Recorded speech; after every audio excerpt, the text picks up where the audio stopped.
Hello and welcome to our first Business Strategy Live. And our guest today is Sue Armstrong from CATAX, and she's going to give us a bit of a feel for what CATAX do to help people claim capital allowances. So I'll just hand over to Sue. Thanks, Steve, and thanks so much for organising this. Hello, everybody. Hope you find this very interesting. What are capital allowances?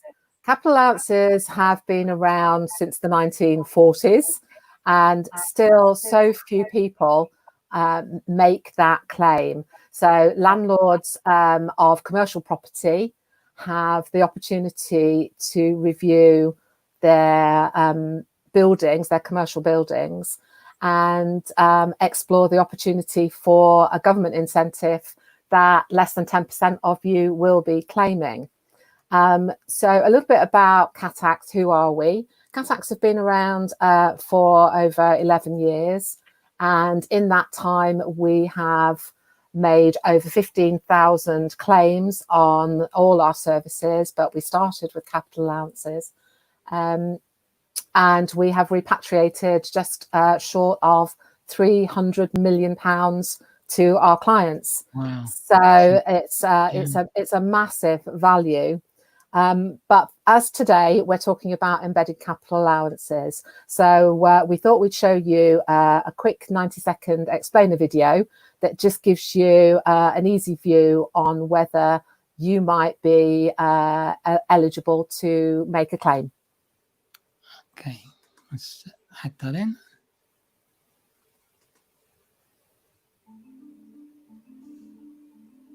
Did you know there could be money hiding in your commercial property? No? Well, there could be, and we'd like to help you find it. It's called Capital Allowances Tax Relief, and it's basically claiming back tax for all the embedded items in your building, from the lighting above your head and the heating system to the piping underground. It's pretty much anything in your building that would not fall out if you turned it upside down and shook it. We are the experts, so we know how to find the biggest claim possible. In fact, our average client tax benefit is in the thousands. With most things, there's usually a catch, but with CATAX, there isn't one. If we can't identify a benefit, you don't pay a penny, so there's no risk. We only need some basic details from you, and we'll do all the hard work. So if you're a UK taxpayer and you own your own commercial property, call us now, and we'll quickly work out if you're eligible for capital allowance tax relief. The money belongs to you, so let's claim it back from the taxman now. CATAX, helping you uncover the hidden capital allowances relief inside your commercial property.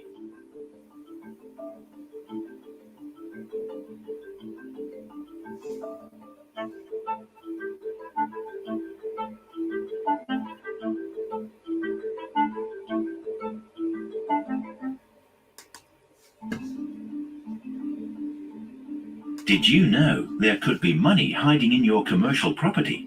No? Well. Okay, that's great, Sue. That's a great video. I hope that came through okay to everybody. Yeah. Capital allowances in buildings. What sort of buildings can you claim capital allowances on? Okay, so we can look at any commercial building, right through from your average industrial unit with maybe a couple of offices in, all the way up to hotels, care homes, dentists, doctors. We call them embedded capital allowances because when you purchase a commercial property, you're not just buying the bricks and mortar, you're actually buying the integral features. So that would include whatever is in the walls, whatever in the floors, whatever in the ceiling. So that could be ducting, wiring, sanitary ware, any number of items, but they vary depending on the type of building. So on average, if it was a commercial property, you're looking at around 10% of the purchase price as the opportunity for a capital allowance, right up to 25 to 30% if you are talking about a hotel or a care home or a doctor's or a dentist's surgery, just because of the amount of equipment that those particular properties will hold. So we would then go out and generally do a survey. Under these unusual times, we're not able to do that, but there are many different ways in which we can help the client make that claim, apart from the fact that we have done every claim on every type of building. So we really know what we're looking for. So yeah, go on, Steve, you were going to ask me a question. Yeah, we have a lot of clients who do serviced accommodation, and I know this has been a big issue for them because they often end up buying what was originally perhaps a residential building and then trying to convert it into use for serviced accommodation, which is furnished holiday lets under any other definition. And they often try to find ways to claim the capital allowances against the building because nobody will have claimed them before, because of course residential properties can't claim capital allowances. So it's a unique opportunity when it becomes a furnished holiday let to look at what could be claimed in the building. Yep, you're absolutely right. And you make a very valid point. If a property has previously been residential and it is being turned into furnished holiday lets or serviced accommodation, then we don't have to look at the previous owner because, as you rightly say, they would never have been able to claim capital allowances. So it's nice and easy, straightforward for us to make that claim for the client.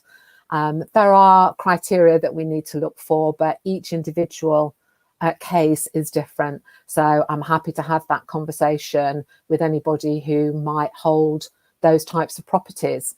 They might have one, they might have several, they might not ever have thought about it before, but it's a nice straightforward one for us to help the client make that claim.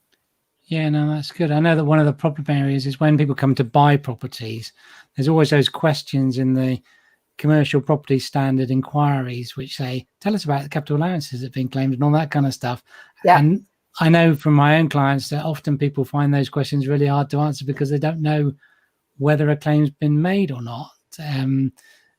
Are there easy ways for people to establish whether claims have been made in the past and whether it might be available for claiming in the future? I mean, obviously residential is an easy one because it won't have been claimed before. But if you're buying an existing commercial building, I think it can be quite tricky to understand the rules on that, can't it? It is very tricky to understand the rules. There are quite a lot of bits of legislation, hoops that we have to take into account, but that doesn't require the client to know that. So what I would say in the first instance, if you have clients or you're out there and you are buying a commercial property or you hold a commercial property, then ask us the question. You don't have to worry about whether it's been claimed before or not, because we will do that due diligence on your behalf. So we will take the relevant information from you. We will go and source whether that has been a claim before. And if not, then we can support you in making your claim to HMRC. So people don't need to worry about whether it's been claimed before. Come and have a conversation with us and we will do it for them. No, that's good advice, Sue. Very good advice.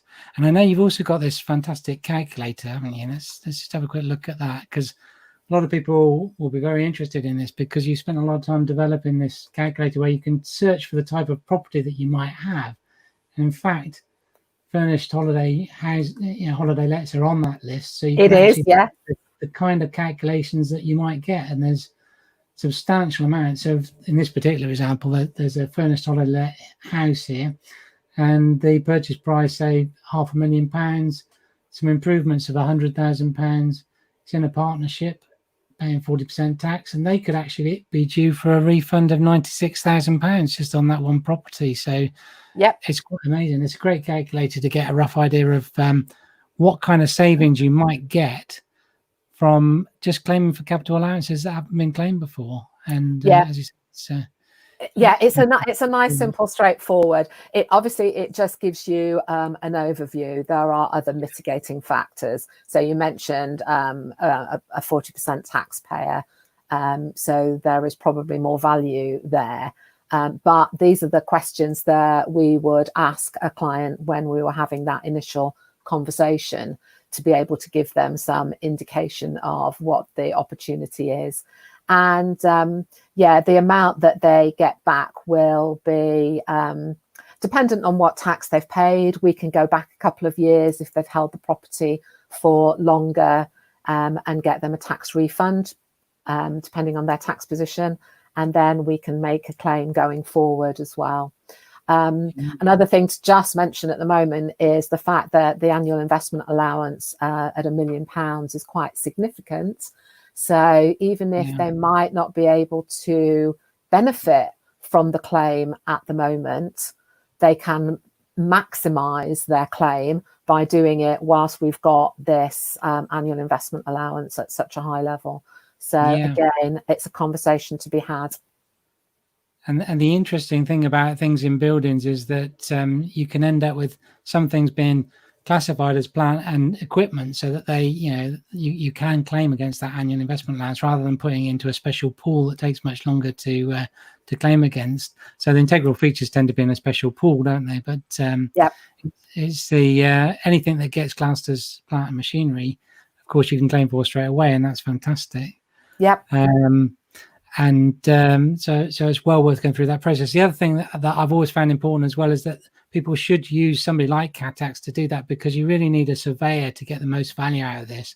I've seen claims in the past made by accountants, and they don't understand the value of the wiring and the systems within the building. So as we wouldn't, we understand what people paid for something if they've got a receipt, but surveyors, of course, are very well placed to actually work out the things that you can't see. When you turn the building upside down and shake it and see what comes out, the surveyors are really good at picking up those things, and nobody else really has the skills to be able to do that. So they really do need to speak to CATAX to find out all the information that they need to make the most of their claim. You make a very valid point, Steve, in that one of our unique propositions is that we go out and see the clients. We send a property surveyor, so they are one of our in-house experts. So we send a property surveyor under normal circumstances to meet with the client, see the building, and walk through again with a clipboard. So that's unique. That's pretty unique to CATAX. But you're right. If you don't have a receipt for it, it's very difficult to account for that in any accounting. So we have the ability to develop virtual receipts for the original costs of those items that are embedded in the property. And therefore, we're going to get you more than you ordinarily would do if you are just claiming for the bits that you can see, essentially. How do people pay for your services? Do they don't have to pay up front, do they? They can pay when you've actually come up with some savings, if there are some. Yeah, you're absolutely right. All our services, including capital allowances, are contingent on us getting a benefit back for the client. So when HMRC pay, that's when we take our fees. So the quicker we can do it, the quicker we can get the client's money back. And we only take a very small percentage of the client's benefit, and they can then utilise that going forward for as long as it lasts. So no upfront costs with us. It's all included in our back-end fee. So it doesn't get any better than that, really, does it? Because no. You're going to you potentially could get a tax refund, not have to pay any upfront fees to find out, and CATAX will do the work. So that's a pretty good offer, really. I mean, it's rare that you see something as good as that, I think. Yeah. So are we good to be too good to be true? No, absolutely not. Come and have a conversation with us, and let us show you how we can maximize your claim. That's fantastic, Sue. Thank you very much. Well, thank you. Was there any other things you wanted to mention, Sue, today?